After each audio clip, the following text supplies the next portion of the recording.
Pang-apat, inimendahan din po ang paragraph B, section 3 ng Omnibus Guidelines on the implementation of community quarantine in the Philippines provided for permitted establishments under general community quarantine.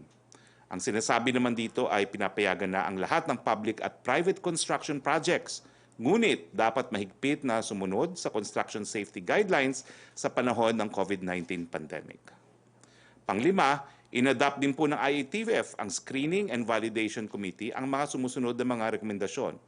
Ang pananatiling ng ABRA bilang low-risk area at mapapasailalim po sa General Community Quarantine.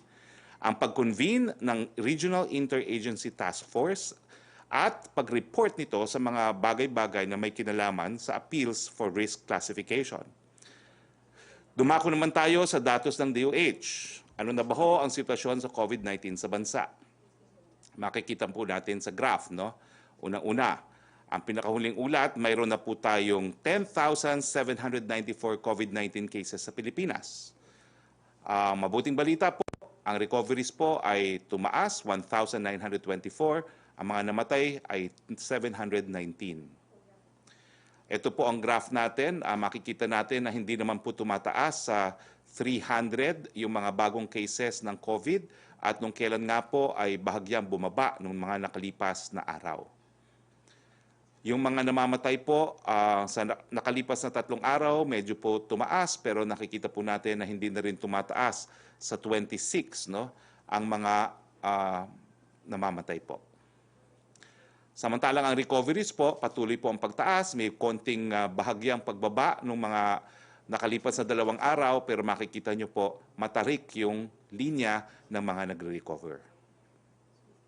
Ito naman po yung linya ng mga nagkakaroon ng mga bagong COVID-19 cases, yung yellow po, at nakikita natin na bagamat pataas, gradual naman po ang kanyang akyat at hindi po matarik.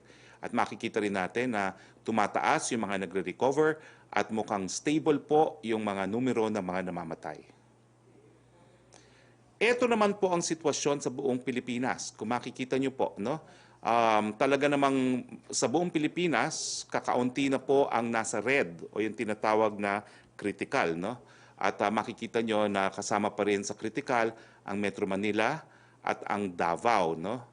At dito po sa Metro Manila, makikita nyo po na yung mga critical areas, kasama po dyan ang Quezon City, ang City of Manila. Yan po yung may 2 pinakamataas na figura. Pangatlo po ang Parañaque, tapos ang Makati at ang Mandaluyong. Pero dito po sa mapa, ang nakasulat lang na critical, yung red pong red na red, ay Quezon City at Manila. Okay? Kanina po sinabi ko yung tungkol sa mga construction guidelines na ilalabas ng DPWH, no?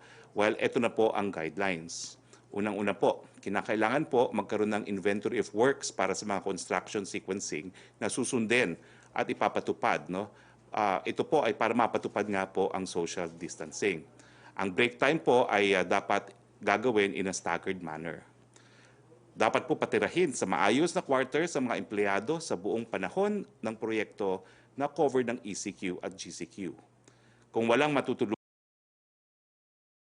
na quarters, magsasagawa ng prior deployment procedures sa bawat re-entry. Iwasan o bawasan ang mga kailangang gawin sa labas ng construction site. Limitahan ang bilang ng personnel na may gagawin sa labas ng construction site at mag-disinfect ng maayos pagbalik. Araw-araw na i-disinfect ang mga field offices, employees' quarters at iba pang mga common areas. Para sa mga concessionaires, contractors, subcontractors at suppliers, magbigay ng sapat na pagkain, malinis na inuming tubig, disinfectants at sabon sa kamay para sa kanilang mga in-house personnel. Araw-araw na pag-monitor ng pre- at post-health work condition ng mga trabahador, kagaya ng pagkukuha ng temperatura. Para sa mga government construction projects, ang mga safety officers ay kailangan gumawa ng daily health monitoring report at isalalim sa strict daily monitoring para siguraduhin na nakakasunod ang safety standards at quarantine protocols. Para sa government construction projects, ang DPWH engineers ay dapat magpatupad at ng pagsusuot ng personal protective equipment, PPE, sa lugar ng pinagtatrabahuhan. Ang mga contractors ng essential private construction projects under GCQ ay dapat magtalaga ng full-time safety officer na magsisiguro sa pagpapatupad ng social distancing measures. Ang regular na i-disinfect at ipatupad ang social distancing sa off-site employees' quarters at transport services. Iwasan ang sharing ng construction at office equipment. Pero kung kailangan, ito ay dapat i-disinfect bago ipagamit sa ibang mga trabahador. Magtalaga ng isolated loading and loading zone para sa lahat ng mga nagdi-deliver ng disposable na materyales at equipment. Lahat ng materyales at equipment na pinapasok sa construction site ay dapat na ma-disinfect. Pinagbabawal ang pagpasok ng mga non-essential personnel at bisita sa construction site, employees' quarters at field officers.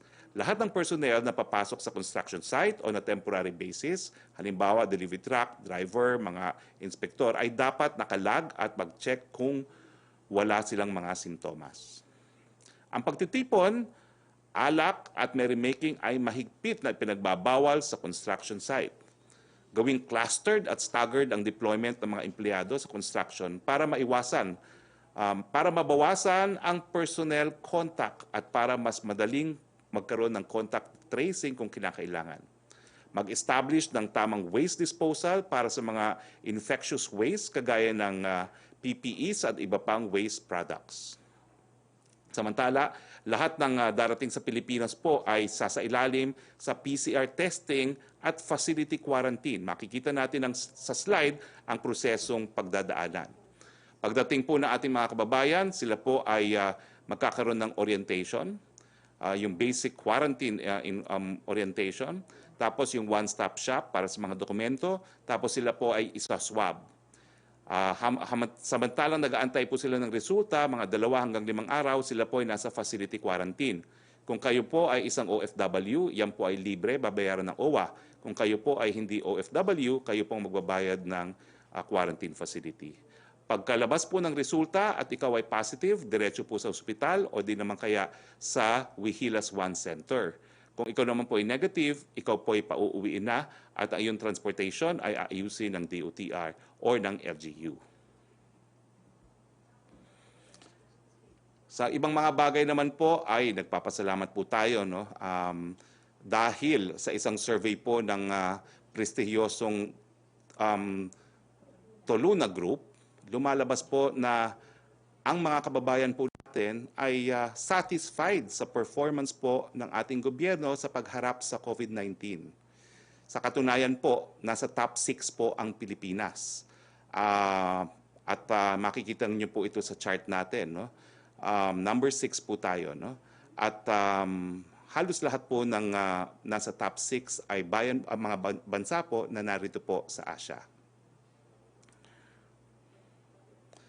Isinagawa ang isang, ito nga po yung, ang nagawa po ng research nito ay isang ahensya sa Singapore at naunahan nating ang mga mayamang bansa tulad ng Australia, Germany, USA, UK, Italy, France at Japan. Sinungkat ang opinyon ng mga mamamayan base sa 4 na indicators, yung national, political leadership, corporate leadership, community, and media. Kinukuha ko rin ang pagkakataon nito upang magpasalamat sa ating mga kaibigan na tumutulong sa lahat sa ating laban kontra sa COVID-19. We would like to thank the Temasek Foundation in Singapore for donating oxygen concentrators to be deployed in 15 government hospitals nationwide. Maraming salamat po. Nagpapasalamat din po tayo sa Philippine Stock Exchange sa kanilang donasyon na 4,000 bag ng bigas. Ang isang bag po ay katumbas ng 10 kilo. Ito ay ipapamahagi po sa iba't ibang komunidad sa Metro Manila.